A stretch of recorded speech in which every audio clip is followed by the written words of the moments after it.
Hello everyone, आप लोगों का स्वागत है मेरे एक और वीडियो में। आज का जो टॉपिक होने वाला है वो होने वाला है फिजिक्स का 20 एमसीक्यू का टेस्ट। तो चलिए वीडियो की शुरुआत करते हैं। ये जो टेस्ट होगा ये फिजिक्स का टेस्ट है, यानी इसमें टोटल 20 क्वेश्चन है और 20 का 20 क्वेश्चन भौतिकी यानी फिजिक्स से लिया गया है। ये 69 बीपीएससी और बिहार पुलिस के जो एस्पिरेंट हैं वो इस टेस्ट को देंगे और देखेंगे कि कितना मार्क्स आता है। कमेंट करके ज़रूर बताएंगे कि आपको कितना मार्क्स आया। चलिए शुरुआत करते हैं पहले क्वेश्चन से। पहला क्वेश्चन है, किसी व्यक्ति का पूरा प्रतिबिंब देखने के लिए एक समतल दर्पण की न्यूनतम ऊंचाई होनी चाहिए।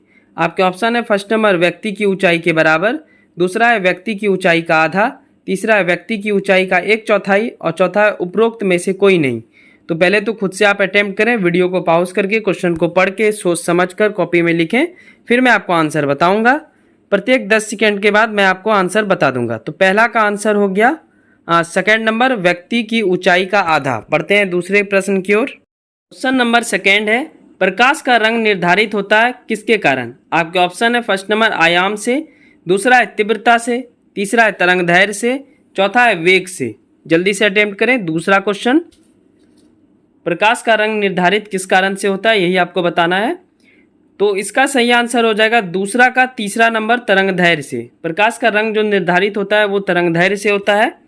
तीसरा क्वेश्चन है, आकाश नीला क्यों दिखाई पड़ता है। आपके ऑप्शन है फर्स्ट नंबर नीले प्रकाश का परिकिरणन सबसे अधिक होता है, दूसरा ऑप्शन है लाल प्रकाश का परिकिरणन सबसे अधिक होता है, तीसरा है नीले प्रकाश का वातावरण में अवशोषण सबसे कम होता है, चौथा है लाल प्रकाश का वातावरण में अवशोषण सर्वाधिक होता है।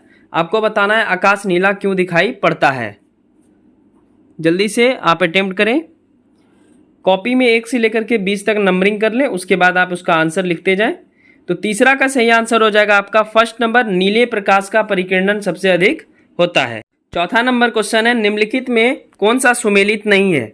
आपके ऑप्शन है फर्स्ट नंबर नॉट जहाज के चाल की माप, दूसरा है नॉटिकल मील नौ संचालन में प्रयुक्त दूरी की इकाई, तीसरा है एंगस्ट्रॉम प्रकाश की तरंगदैर्घ्य की इकाई, चौथा है प्रकाश वर्ष समय मापन की इकाई।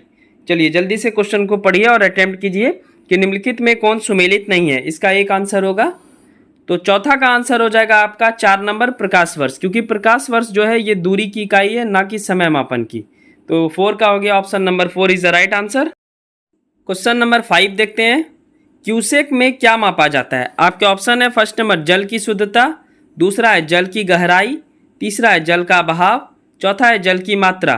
तो क्यूसेक में क्या मापा जाता है यही आपको बताना है। खुद से अटेम्प्ट करेंगे क्वेश्चन को हमेशा। तो 5 का आंसर हो जाएगा आपका तीसरा नंबर जल का बहाव। क्यूसेक में क्या मापा जाता है, जल का बहाव। क्वेश्चन नंबर 6 है, ध्वनि की तीव्रता को मापने वाला यंत्र का नाम बताइए। आपके ऑप्शन है फर्स्ट नंबर क्रोनोमीटर, दूसरा है एनीमोमीटर, तीसरा है ऑडियोफोन और चौथा है ऑडियोमीटर। तो ध्वनि की तीव्रता को मापने वाला यंत्र का नाम आपको बताना है। इजी है, अगर आप यंत्र वाला पढ़े होंगे तो आप सारा बता देंगे। फिलहाल 6 का आंसर हो जाता है, 6 का आंसर हो जाएगा option number 4 audiometer. Audiometer is the right answer. Question number 7 है, न्यूटन के गति का पहला नियम जाना जाता है। आपके ऑप्शन है फर्स्ट नंबर गुरुत्वाकर्षण, दूसरा है जड़ता का नियम के लिए, तीसरा है संवेग के संरक्षण का नियम के लिए, चौथा है बल के नियम के लिए। अटेम्प्ट करें क्वेश्चन। न्यूटन के गति का पहला नियम जाना जाता है, आपको यही बताना है। तो 7 का सही आंसर हो जाएगा आपका सेकेंड नंबर जड़ता का नियम। न्यूटन की गति का पहला नियम जाना जाता है जड़त्व का नियम जिसको बोलते हैं, या जड़ता का नियम, बात बराबर है। 7 का आंसर हो गया आपका second number. Next question, question number 8, दूध से मक्खन निकालने वाली मशीन किस बल के सिद्धांत पर कार्य करती है। आपके ऑप्शन है फर्स्ट नंबर अपकेंद्रन, दूसरा है अपोहन, तीसरा है उत्क्रमण प्रसारण और चौथा है विसरण। दूध से मक्खन निकालने वाली मशीन किस बल के सिद्धांत पर कार्य करती है, यही आपको बताना है। और ये क्वेश्चन हमको लगता है बहुत बार पूछा गया है, बिहार पुलिस में, रेलवेज में, इन दोनों एग्जाम में तो बहुत बार, और पहले बीपीएससी में भी पूछा जाता था, पर अभी बीपीएससी अपना पैटर्न चेंज कर दी है। तो एनसीईआरटी बेस्ड जो है वो ज़्यादा क्वेश्चन आएगा। बीपीएससी का मैं अलग से टेस्ट लूँगा, पर बीपीएससी वाले भी देख सकते हैं, कोई इसमें दिक्कत वाली बात नहीं है। 8 का आंसर हो जाएगा फिलहाल फर्स्ट नंबर अपकेंद्रन। यह किस सिद्धांत पर कार्य करता है, अपकेंद्रन। क्वेश्चन नंबर 9, चंद्रमा पर वायुमंडल नहीं होने का क्या कारण है।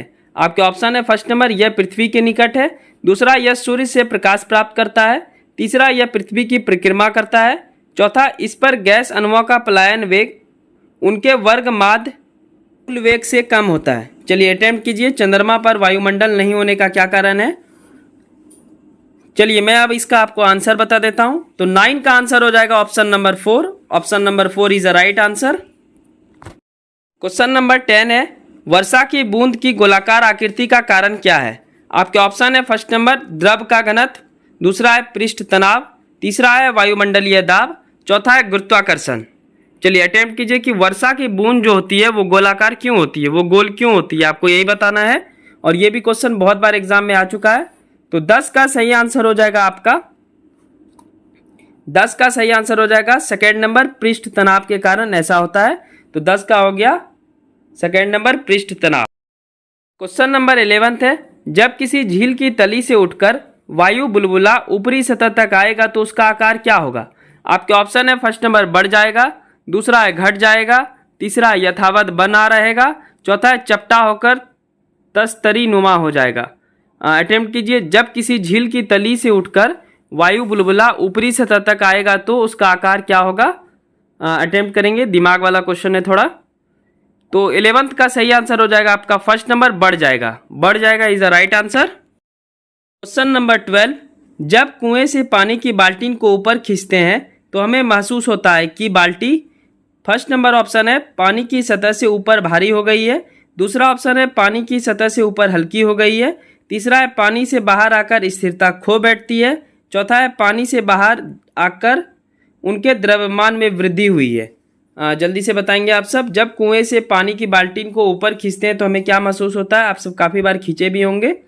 तो पानी की सतह से ऊपर भारी हो जाती है इज द राइट आंसर, यानी 12 का आंसर हो जाएगा आपका फर्स्ट नंबर, पानी की सतह से ऊपर भारी हो गई है। नंबर 13, आकाश का नीला रंग होने का क्या कारण है? अभी इससे रिलेटेड और क्वेश्चन हम सब देखे थे, ये भी क्वेश्चन इंपॉर्टेंट है। तो आपके ऑप्शन है फर्स्ट नंबर प्रकाश का परिकिरणन, दूसरा है प्रकाश का प्रक्षेपण, तीसरा है प्रकाश का व्यक्तीकरण, चौथा है सूर्य द्वारा नीले प्रकाश का अन्य रंगों की तुलना में अधिक उत्सर्जन। जल्दी से बताएंगे आकाश का रंग नीला क्यों होता है, ये आपको बताना है, नीला होने का क्या कारण है।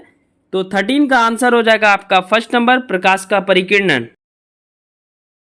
क्वेश्चन नंबर 14 है, केल्विन मान से मानव शरीर का सामान्य ताप कितना होता है? जैसे सेल्सियस से होता है 37 डिग्री के आसपास, फ़ारेनहाइट से 98 पॉइंट कुछ होता है। आपको बताना है केल्विन मान से मानव शरीर का सामान्य ताप कितना होता है। आपके ऑप्शन है फर्स्ट नंबर 280, दूसरा है 290, तीसरा है 300 और चौथा है 310। अटेम्प्ट करें, इजी क्वेश्चन है, पूछा जा सकता है। केल्विन मान से मानव शरीर का सामान्य ताप कितना होता है ये आपको बताना है। तो चलिए मैं आपको आंसर बता देता हूं। तो 14 का आंसर हो जाएगा 4 नंबर 310 डिग्री। ठीक है, 310 होता है kelvin, sorry 310 kelvin. Question number 15, जब बर्फ पिघलती है तब क्या होता है? आपके ऑप्शन है फर्स्ट नंबर आयतन बढ़ता है, दूसरा ऑप्शन है आयतन घटता है, तीसरा ऑप्शन है द्रव्यमान बढ़ता है और चौथा ऑप्शन है द्रव्यमान घटता है। चलिए अटेम्प्ट कीजिए, बहुत इंपॉर्टेंट प्रश्न है। जब बर्फ पिघलती है तब क्या होता है आपको ये बताना है। चलिए मैं आपको इसका आंसर बता देता हूं। तो 15 का सही आंसर हो जाएगा आपका सेकेंड नंबर आयतन घटता है। 16 नंबर, प्रेशर कुकर में भोजन कम समय में तैयार हो जाता है, क्यों? आपको ये बताना है क्यों होता है। तो फर्स्ट नंबर ऑप्शन है जल का क्वथनांक बढ़ जाता है, दूसरा है जल का क्वथनांक घट जाता है, घर जाता है लिखा गया, घट जाता है, तीसरा है भोजन कम उष्मा लेता है, चौथा उपरोक्त में से कोई नहीं। जल्दी से अटेम्प्ट करेंगे। 16 नंबर बहुत इंपॉर्टेंट क्वेश्चन है। प्रेशर कुकर में भोजन कम समय में तैयार हो जाता है, क्यों? तो क्योंकि इसका कारण ये होता है कि जल का क्वथनांक बढ़ जाता है, यानी 16 का सही आंसर हो जाएगा आपका फर्स्ट नंबर, जल का क्वथनांक बढ़ जाता है। क्वेश्चन नंबर 17 है, क्रिस्टल की संरचना जानने के लिए निम्न में से किसको प्रयोग में लाया जाता है? आपके ऑप्शन है फर्स्ट नंबर गामा किरण, दूसरा है एक्स किरण, तीसरा है यूवी किरण, चौथा है दृश्य प्रकाश। जल्दी से अटेम्प्ट करेंगे। 17 नंबर बहुत इंपॉर्टेंट क्वेश्चन है। क्रिस्टल की संरचना जानने के लिए निम्न में से किसको प्रयोग में लाया जाता है? तो इसका सही आंसर हो जाएगा 17 का second number x Kiran. X Kiran is a right answer. Question number 18 यानी 18, ध्वनि तरंगों का सबसे तीव्र प्रगमन होता है। आपके ऑप्शन है फर्स्ट नंबर ठोस में, दूसरा द्रव्य में, तीसरा गैस में, चौथा निर्वात में। ध्वनि तरंगे का सबसे तीव्र प्रगमन होता है किस चीज़ में, आपको ये बताना है। तो जल्दी से अटेम्प्ट कीजिए, बहुत ही अच्छा क्वेश्चन ये भी है। तो 18 का सही आंसर हो जाएगा आपका फर्स्ट नंबर, ठोस में। ध्वनि सबसे अधिक किस चीज़ में आवाज़ करेगी, ठोस में। क्वेश्चन नंबर 19, मनुष्य की श्रवण क्षमता कितनी होती है। आपके ऑप्शन है फर्स्ट नंबर 20 हर्ट्ज से लेके 20,000 हर्ट्ज तक, दूसरा है 80 हर्ट्ज से लेकर के 100 हर्ट्ज तक, तीसरा है 2 लाख हर्ट्ज से लेकर के 4 लाख हर्ट्ज तक, और चौथा है 0 हर्ट्ज से लेकर के 20 हर्ट्ज तक। जल्दी से बताएंगे मनुष्य की श्रवण क्षमता कितनी होती है, यानी मनुष्य कितने हर्ट्ज से लेकर के कितने हर्ट्ज तक सुन सकता है, आपको यही बताना है। तो चलिए मैं आपको आंसर बता देता हूं। 19 का सही आंसर हो जाएगा आपका फर्स्ट नंबर 20 हर्ट्ज से लेकर के 20,000 हर्ट्ज तक। 20 नंबर, विश्व स्वास्थ्य संगठन के अनुसार एक नगर के लिए सुरक्षित ध्वनि प्रदूषण स्तर कितना होना चाहिए। आपके ऑप्शन है फर्स्ट नंबर 45 डेसिबल, दूसरा 50 डेसिबल, तीसरा है 55 डेसिबल और चौथा है 60 डेसिबल। चलिए अटेम्प्ट कीजिए। 20 नंबर, विश्व स्वास्थ्य संगठन WHO को बोलते हैं, World Health Organization, Geneva headquarters है। ये सब मैं पढ़ा चुका हूँ आपको इकोनॉमिक्स के वीडियो में, आप जाकर देख सकते हैं। फिलहाल इसका आंसर हो जाएगा 20 का सही आंसर हो जाएगा आपका फर्स्ट नंबर 45 डेसिबल। तो ये था बिहार पुलिस के लिए, ये पेपर एक्चुअली में तैयार किया गया था, पर 69 BPSC वाले भी देखेंगे क्योंकि साइंस से तो फ़ायदा होना ही होना है।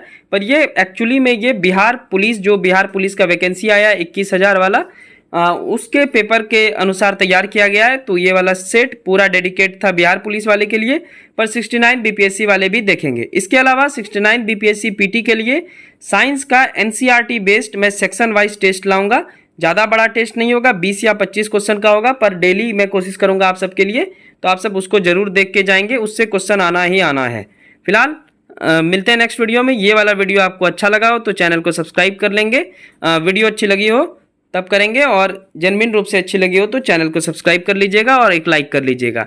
तो सेक्शन वाइज टेस्ट भी मैं लूँगा, हर एक सब्जेक्ट का लूँगा। फिलहाल साइंस इंपॉर्टेंट है क्योंकि 15 क्वेश्चन बिहार पुलिस में रहेंगे इससे, इस कारण से मैं 15 से ज़्यादा ही रहेंगे, 20 प्लस ही रहेंगे हमको लगता है, इसलिए मैं साइंस पहले कंप्लीट करवा रहा हूँ। इसके अलावा 69 BPSC के लिए अभी जो 50 दिन के आसपास बचा हुआ है, उसमें मैं सेक्शन वाइज टेस्ट करवाऊँगा साइंस का। ठीक है, चलिए मिलते हैं नेक्स्ट वीडियो में, तब तक के लिए thank you so much, bye bye and take care.